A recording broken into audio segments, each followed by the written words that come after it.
ঘড়ির কাঁটা সকাল 8:30টার ঘর পেরিয়েছে। মির্জা বাড়ির ডাইনিংয়ে নাস্তা করতে বসেছে। ইভান, নূরজাহান, তামান্না আর তার 10ম শ্রেণীতে পড়ুয়া মেয়ে নৃত্য।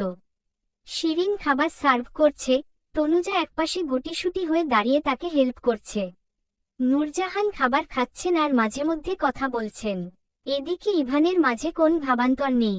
সে ডানে বায় না তাকিয়ে ব্রেডে ছোট ছোট বাইট দিচ্ছে। শিরিনকে উদ্দেশ্য করে নূরজাহান জিজ্ঞাসা করলেন, ছোট বৌমা, ছোট খোকা দেশে কবে ফিরবে?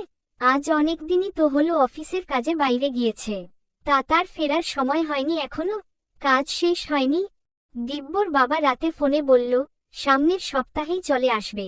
কাজ শেষের দিকেই প্রায়। ও আচ্ছা, তা দেখে শুনে থাকতে বলো। বিদেশ বিভুঁইয়ে থাকলে খুব চিন্তা হয়। কি খাচ্ছে না খাচ্ছে। বাইরের খাবার ছেলেটা আমার ঠিকমতো খেতে পারে না। না খেয়ে খেয়ে একেবারে শুকিয়ে অর্ধেক হয়ে আসে। শিরিন প্রত্যুত্তরে মৃদু হাসে। নূরজাহান দীর্ঘশ্বাস ফেলে আশেপাশে তাকিয়ে শুধালেন, দিব্য দাদুভাই কই? সে এখনো খেতে আসলো না যে? দিব্য আসছে, আমি একটু আগেই ডেকে আসছি। দিব্য শাওয়ার নিচ্ছে, চলে আসবে এক্ষুনি। দিন দিন বাড়ির নিয়ম কানুন সব উচ্ছন্নে যাচ্ছে। যে যার খুশি মর্জি মতো চলছে। আমি বেঁচে থাকতেই এই অবস্থা। না জানি আমার না থাকাকালীন এই সংসারে কি হয়। হায় খোদা। খাবার খেতে বসেও চিরাচরিত স্বভাবসুলভ প্যাচাল ধরেছে নূরজাহান। তার রুলস সবাই একসাথে সময়মতো খাওয়া দাওয়া করা। এই রুলস সর্বপ্রথম ব্রেক করে ইভান। সে তো অনেকদিন বাড়িতে না থাকার মতো থাকত। বাড়ির পানিও ছুঁয়ে দেখত না। বাইরে দিনরাত কাটত তার। দিব্যর মুখোমুখি হতে হবে বলে এই বাড়ি মুখো তার হতে ইচ্ছে করত না। তারপর দিদুনের অনুরোধে অনেকদিন ধরে বলার পর সে বাড়িতে ফেরে। আর সকালের নাস্তা একসাথেই করে। তবে রাত করে বাড়ি ফেরা ড্রিঙ্ক করা তার অভ্যাসে পরিণত হয়েছে। হাজার বলে কয়, কাউন্সিলিং করেও এটা ছাড়ানো যাচ্ছে না। ইভান বাড়ির কারো সাথে খুব প্রয়োজন ছাড়া কথা বলে না। আর সবার কথায় হ্যাঁ হু ব্যাস এতটুকুই। দিব্যর সাথে দিনে একবারই তার দেখা হয় সকালের নাস্তার টেবিলে। তবে দুজনের মধ্যে কথা হয় না। একজন টেবিলের এক প্রান্তে আর আরেকজন টেবিলের অপর প্রান্তে। দুইজন দুই মেরুতে বসে। দেখেও যেন দেখেনি এমন ভঙ্গিমায় থাকে ওরা দুজনে। ইভান হাত বাড়িয়ে টেবিলের মাঝ থেকে জুসের জগটা নিতে যাচ্ছিল। এমন সময় শিরিন বলে উঠে, ইভান দাঁড়াও, তনুজা দিচ্ছে।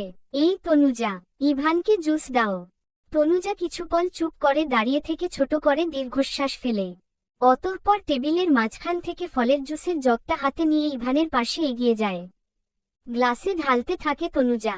তন্মধ্যে চেয়ার টানার শব্দ হওয়ায় তনুজা চোখ তুলে সামনে তাকায়।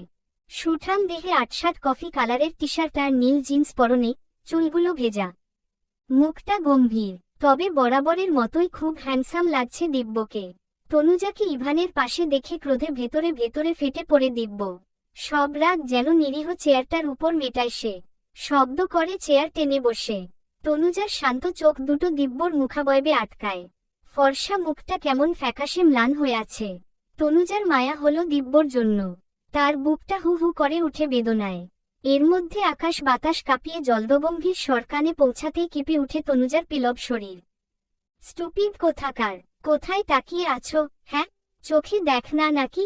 কোন ধ্যানে আছো? ইভানের চড়িয়ে যাওয়া মেজাজের এহেন কথা শুনে উপস্থিত কয়েকজোড়া চোখ সেদিকে নিবন্ধ হয়। তনুজা সাথে সাথে দাঁত দিয়ে জিভ কাটল। জুস ঢালতে গিয়ে তার বেখেয়ালে গ্লাস ভরতি হয়ে উপচে পড়েছে।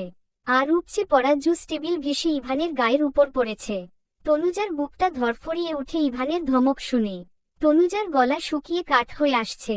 ভীতু সন্ত্রস্ত হয়ে অপরাধীর সুরে আমতা আমতা করে বলে, সরি, আসলে আমি খেয়াল করিনি। ইভান রুর কণ্ঠেই বলে, খেয়াল করনি? কোন দিকে তাকিয়ে হা করে আছো? যে এদিকে জুস ঢেলে বন্যা বয়ে দিচ্ছ। কেয়ারলেস একটা। আমার ড্রেসটা নোংরা করে ছাড়ল। যত্ত সব। ইভানের এভাবে তনুজাকে বলায় দিব্যর মেজাজ খারাপ তুঙ্গে উঠে। তার হাতের আঙ্গুল মুষ্টিবদ্ধ হয়ে যায়। বরাবরই দিব্যর রাগ জিদ বেশি। সে নিজেকে কন্ট্রোল করার বৃথা প্রয়াস চালিয়ে যায়। অবশেষে সে হেরে যায়। আচমকা নিজেকে দমিয়ে রাখতে না পেরে দিব্য দাঁত কিরমিরিয়ে বলে উঠল, সামান্য একটু জুস পড়েছে তাতে এমন কি হয়েছে? এর জন্য রাফ অ্যান্ড টাফ বিহেভিয়ার করতে হবে? আর ও ইচ্ছে করে করেছে যে তুই এমন বাজে বিহেভ করছিস ওর সাথে। সামান্য একটা বিষয়ে কেউ এভাবে রিয়েক্ট করে, সবাই অবাকের চরম সীমানায় পৌঁছায়। নর্মালি এরা দুই ভাই কারো ভালো মন্দ কোন ব্যাপারেই মাথা ঘামানো দূর, বিন্দুমাত্র ইন্টারেস্ট দেখায় না।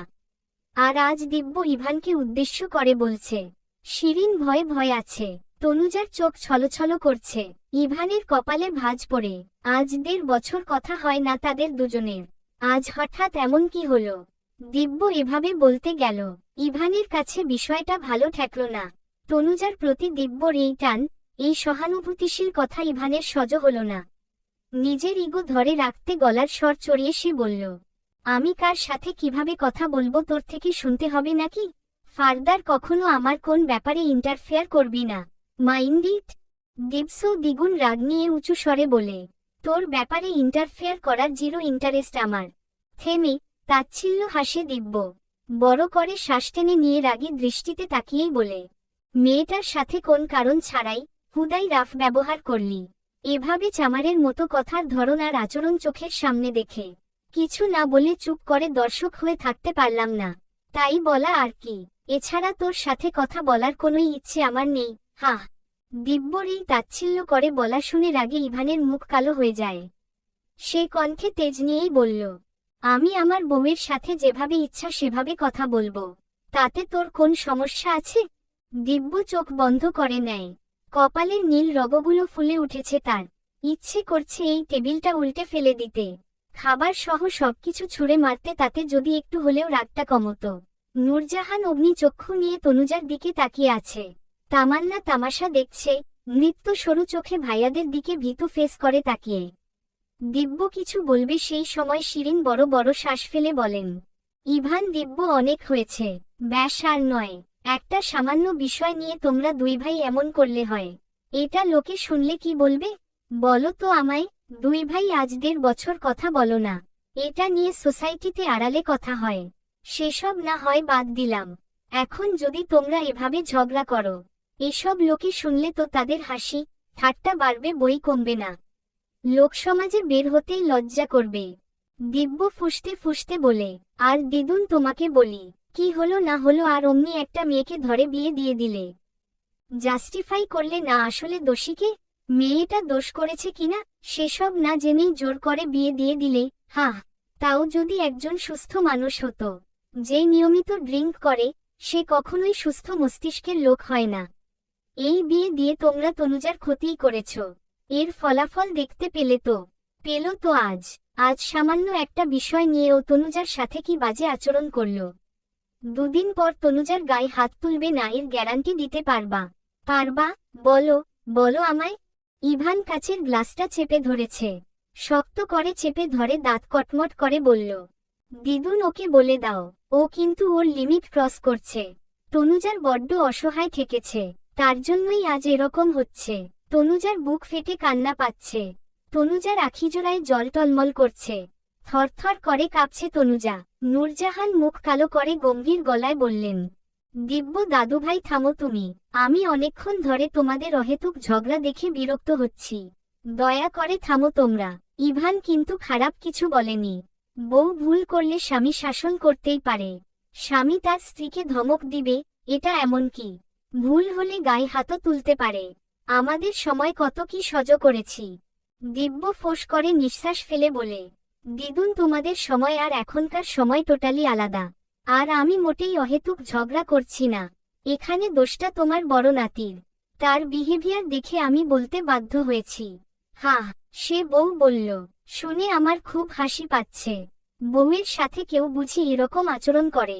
আরে বুয়ার কাজের ভুলের জন্যও তো কেউ এভাবে ধমকায় না। তাচ্ছিল্য করে, উপহাস করে বলে রাগ কমানোর চেষ্টা করে দিব্য। তনুজা অসহায় চোখে তাকিয়ে বলে, দিব্য তুমি থামো প্লিজ, আমার ভালো লাগছে না। আমার জন্যই শুধু শুধু একটা সিন ক্রিয়েট হলো। ইভান কাচের গ্লাসে সর্বোচ্চ বল প্রয়োগ করে, তার সমস্ত শক্তি দিয়ে গ্লাস হাতের মুঠোয় চেপে ধরে। মুহূর্তেই গ্লাসটা কয়েক টুকরোয় পরিণত হয়। শব্দ শুনে তাকিয়ে তনুজা আর্তনাদ করে উঠল, এ কি আপনার হাত কেটে রক্ত ঝরছে তো? কি করে গ্লাসটা ভাঙল? ইভান। শিরিন এগিয়ে আসলো। নূরজাহান হাহুতাশ করে, দাদু ভাই। হায় হায়, হাতটা কেটে রক্ত বেরুচ্ছে। তনুজা আচমকা 2 হাতে ইভানের হাত ধরে, ইভানের রক্তাক্ত হাতটা তার একটা হাতের উপর রাখে। ছোট্ট এক টুকরো কাঁচ বিঁধেছিল হাতের তালুতে। তনুজা টান দিয়ে বের করে দেয়। শিরিন নৃত্যকে ডেকে বলে, নৃত্য ফার্স্ট এইড বক্স নিয়ে আয়। ইভান থ মেরে শূন্যে তাকিয়ে আছে। সে যেন অনুভূতি শূন্য, পাথরের মূর্তির মতো ঠাই বসে আছে সে। তনুজার চোখে মুখে অস্থিরতা। তনুজার সমস্ত মনোযোগ এখন ইভানের হাতের দিকে। ইভানের প্রতি তনুজার এই অস্থিরতা দেখে দিব্যর রাগ তরতর করে বাড়তে থাকে। টেবিলে শব্দ করে ঘুষি মেরে দিব্য উঠে চলে যায়। পরপর ইভানও এক ঝটকায় তনুজার হাত দুটো সরিয়ে দিয়ে উঠে দাঁড়িয়ে বলে, ঔষধ লাগবে না, আমি আসছি। আর একটাও শব্দ উচ্চারণ না করে ইভান গটগট করে বেরিয়ে যায়। পেছনে শিরিন, নূরজাহান ইভানকে ডাকতে থাকে। ইভান পিছু ফিরে তাকায় না। কিছুপল পর নূরজাহান তনুজার দিকে তীক্ষ্ণ দৃষ্টিতে তাকিয়ে বলে, একবার এক কালনাগিনীর জন্য আমার দুই দাদুভাইয়ের সম্পর্ক খারাপ হলো। বুঝতে পারছি না আবার কি হতে যাচ্ছে। তামান্না চেয়ার ছেড়ে উঠে দাঁড়াতে দাঁড়াতে বিরক্তিকর ফেস করে বলে, এসব তামাশা দেখতে আর একটুও ভালো লাগে না। নৃত্য ফার্স্ট এইড বক্স এনে বোকা বোকা চোখে আশেপাশে তাকিয়ে বলে, ভাবিমণি, ইভান ভাইয়া কই? তনুজা মাথা নিচু করে নিরুত্তর থাকে। শিরিন বুয়াকে ডেকে জায়গাটা ক্লিন করতে বলে। নূরজাহান কপাল কুঁচকে বলেন, এখানে এভাবে সঙ্গের মতন না থেকে যাও। যাও এখান থেকে। তোমাকে দেখলেই আমার রাগ বাড়ছে বই কমছে না। কেমন মেয়ে মানুষ তুমি, বলো তো আমায়। স্বামী কাটা হাত নিয়ে চলে গেল। অমনি দাঁড়িয়ে দাঁড়িয়ে দেখলে, তাকে আটকাতে পারলে না। একে তো তোমার বেখেয়ালের জন্যই দুই ভাইয়ের কথা কাটাকাটি হলো। তনুজা অবাক হয়। এখানে সবাই ছিল, তাকে আটকানোর দায়িত্ব কি শুধু তারই ছিল? আর যে ওভাবে চলে যায়, তাকে কিভাবে আটকাবে? তারপরেও হাতের রক্ত দেখে তনুজা আচমকাই ইভানের হাতটা ধরে। রক্ত দেখে তনুজার মাথা হ্যাং হয়ে আসছিল। লোকটাকে কালপাত্র বিবেচনা না করেই তনুজা হাতটা ধরে, কাচের টুকরো ফেলেও দেয়। এসবের পরেও তনুজা কেমন? এসব ভেবে নিজের উপর নিজেই আনমনে তাচ্ছিল্য হাসে তনুজা। সময় তার আপন গতিতে চলছে। সময় পরিবর্তন হচ্ছে। দিন গিয়ে আসছে রাত, রাত গিয়ে আসছে দিন। তনুজার ভাগ্যেরই শুধু পরিবর্তন হচ্ছে না, তার ভাগ্য তাকে শুধু কাঁদিয়েই যাচ্ছে। সেই ছোট্ট থেকে সে কাঁদছেই। মাঝখানে দাদির কাছে থাকাকালীন তার কান্নারা সাময়িক ছুটি নিয়েছিল বোধহয়। ভেতরে শূন্যতা, কষ্ট থাকলেও এতটা যন্ত্রণা ছিল না যতটা যন্ত্রণা আজ দুদিন পাচ্ছে সে। জীবন যেন তার জটিল থেকে জটিলতর হচ্ছে। ব্যালকনিতে দাঁড়িয়ে তনুজা, গাল বেয়ে অঝরে জল গড়িয়ে পড়ছে। দৃষ্টি তার দূর আকাশপানে জ্বলজ্বল করে জলে থাকা তারকারাজির দিকে। আকাশপানে তাকিয়ে সে মায়ের প্রতি অভিযোগ নিয়ে কত শত কথা বলে। ঝুড়ি ঝুড়ি প্রশ্ন পাঠায় সে, তবে তার প্রশ্নের উত্তর আসে না। আকাশের দিকে তাকিয়ে তনুজার বুক চিরে দীর্ঘশ্বাস বেরোয়। গাল বেয়ে পড়া জলটুকু হাতের উল্টো পাশ দিয়ে মুছে নেয়। মনকে শক্ত করার প্রয়াস চালায় সে। তনুজা ধরে নেয়, সামনের বাকি দিনগুলো এভাবেই যন্ত্রণার মধ্য দিয়েই তার কাটবে। তার জীবনে সুখের আশা করা মরীচিকার মতন। তনুজা নিজের সুখের আশাও করে না আর। তার বেশি খারাপ লাগছে তার জন্যই এই বাড়িতে নতুন করে অশান্তি সৃষ্টি হলো। এরকম বোধ হয় রোজরোজই হবে। এই ভয় আতঙ্কে তনুজার মরে যেতে ইচ্ছে করছে, তবে বিবেক বাধা দিচ্ছে। নিজেকে শেষ করে দেওয়া চরম বোকামি। কতই তো ধৈর্য ধরেছে সে। এভাবেই ধৈর্য ধরুক। জীবনের বাঁকা মোড় কোথায় শেষ হয় তাই জানার আগ্রহ তনুজার। তবে তার মন বলে, তার জীবনের মোড় ঘুরে ফিরে অথই সাগরের কষ্টের বুকে গিয়ে শেষ হবে। সুখের দেখা এ জীবনে মিলবে না কভু। তনুজা নিজের মনোবল বাড়ানোর চেষ্টা করে। তার অবচেতন মন আওড়ায়, জানি না, আমি কিচ্ছু জানি না। ওনাকে আমি আপন করতে পারবো কিনা তা জানি না, তবে দিব্যর প্রতি নিজের মনকে তো চাইলেই কঠোর করতে পারবো। দিব্যর প্রতি এক বিন্দু দুর্বলতা রাখা আমার জন্য পাপ হবে। হে খোদা, তুমি সাহায্য করো, আমি যেন দ্রুত আমার অতীত ভুলতে পারি। রাতে খাওয়ার টেবিলে দিদুনের বলা কথা স্মরণ হয় তনুজার। দিদুন তাকে জিজ্ঞাসা করে, ইভানকে সে ফোন করেছে কিনা, ফোন করে কখন আসছে তা জেনেছে কিনা। তনুজা কোন জবাব দিতে পারে না, কারণ সে তো কল করেনি। আর কল করা তো দূর, একবারও খোঁজ নিয়ে হাতের অবস্থা কেমন জিজ্ঞেস করার কথাই তার মাথায় আসেনি। দিদুন এই নিয়ে খানিকটা রাগঢাগ করে। কেমন বউ, সারাদিনে একবারও ফোন দিয়ে শুনেনি। শিরিন সুলতানা বলছেন, ইভানের সাথে দ্রুত সম্পর্কটা স্বাভাবিক করে নিতে।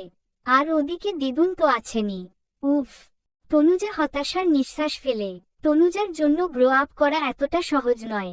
তারপর মানুষটাও কিরকম, এক্ষেত্রে তনুজা কি করবে ভেবে পাচ্ছে না। যেদিকে তাকাচ্ছে সেদিকেই ধুধু মরুভূমি দেখতে পাচ্ছে তনুজা। দীর্ঘক্ষণ ব্যালকনিতে থেকে অতঃপর তনুজা রুমে গিয়ে সোফায় বসে। শরীরটা ক্লান্ত থাকায় চোখ দুটো বুজে আসছে তার।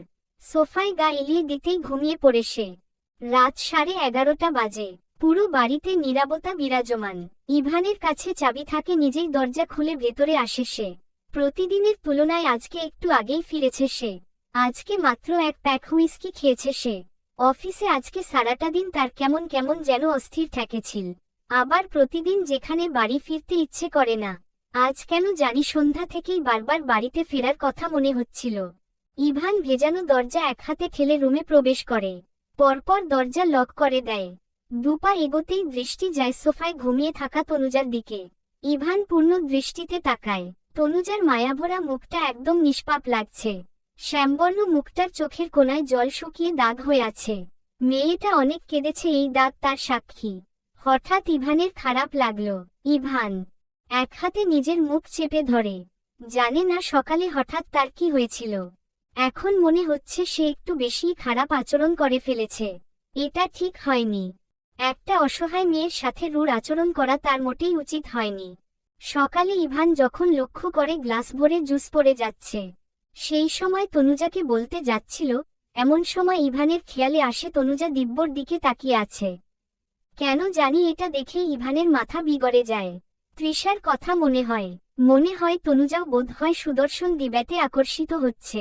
ইভানের মনে হয় সবাই সমান। এই মেয়েও তৃষার মতো তার শ্যামবর্ণ গায়ের রঙকে কুৎসিত বলে ফর্সা হ্যান্ডসাম দিব্যকে চাইবে। এসব ভেবে তার কেমন নিজেকে এলোমেলো লাগে। আর সেই জন্য তনুজার সাথে রূঢ় আচরণ করে ফেলে। তারপর দিব্যকে তনুজার হয়ে ওভাবে বলায় যেন আগুনে ঘি ঢেলে দেওয়ার মতন হয়।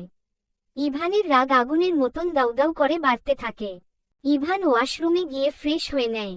পোশাক পাল্টে সবুজ টি শার্ট আর কালো ট্রাউজার গায়ে জড়ায়। চুলগুলো হাত দিয়ে ব্রাশ করে নিতে নিতে চোখ সোফায় যায়। তনুজা একটু নড়ে, হাত দুটো মাথার নিচে দেয়। তনুজার পেট থেকে কাপড় সরে গিয়ে মসৃণ মেধহীন পেট দেখা যাচ্ছে। বুকের উপর থাকা আঁচলো একপাশে সরে আছে। ইভান শুকনো ঢোক গিলে নেয়। তার পুরুষালী নজরকে সে ঘুরিয়ে নেয়। ইভান বিছানায় বসে তার বিবেকে বাঁধছে, মেয়েটা সোফায় কিভাবে শুয়ে আছে। পাশ ফিরতে গেলে যদি পড়ে টরে যায়। এভাবে ঠিক হচ্ছে কি? আবার বাইরে বৃষ্টি হচ্ছে। সারাদিনই গুড়ি গুড়ি বৃষ্টি হচ্ছে। সন্ধ্যা থেকে ছিল না, আবার খানিক আগে থেকে ঝুম বৃষ্টি শুরু হয়েছে। আজকের ওয়েদারটা ঠান্ডা। তনুজার গুটিসুটি হয়ে শোয়ার কারণ, ওর বোধ হয় শীত লাগছে। ঠোঁট দুটো থেকে থেকে কাঁপছে। অনেকক্ষণ দ্বিধা দ্বন্দ্বে থাকার পর ইভান তনুজার কাছে এগোয়। আচমকা তনুজার মুখের উপর থাকা চুলগুলো এক হাতে সরিয়ে দেয় ইভান। তারপর সকল দ্বিধাকে কাটিয়ে তনুজাকে কোলে তুলে নেয়। আলগোছে তনুজাকে বিছানায় শুইয়ে দেয়। পরপর লাইট নিভিয়ে ডিম লাইট জ্বালিয়ে নিজেও একপাশে শুয়ে পড়ে। তনুজার শীত শীত অনুভব হচ্ছিল। তনুজা ঘুমের মধ্যেই এগিয়ে আসে, ইভানের গায়ের সাথে গা লাগিয়ে জবুথুবু হয়ে শোয়। মেয়েলি শরীর গায়ের সাথে লাগায় ইভানের শরীর শিহরিত হয়। ইভান দুই হাত দিয়ে তনুজাকে দূরে সরিয়ে দেয়। পরপর চাদর টেনে তনুজার গায়ের উপর দিয়ে দেয়। বড় বড় শ্বাস ফেলে ইভান উল্টো পাশ ঘুরে শুয়ে পড়ে। আকাশ যেন ঘুমিয়ে কাঁদছে। আকাশের বুক চিরে কান্নারা বৃষ্টি হয়ে ধরণীতে নামছে। কাঁদছে দিব্যর বুকের ভেতরটা। শান্তি মিলছে না তার। ঘুম নেই চোখ দুটোতে। দিব্যর কষ্ট, রাগ, ক্ষোভ সব আজ মিলেমিশে একাকার হয়েছে। ব্যালকনিতে দাঁড়িয়ে একের পর এক সিগারেট শেষ করছে দিব্য।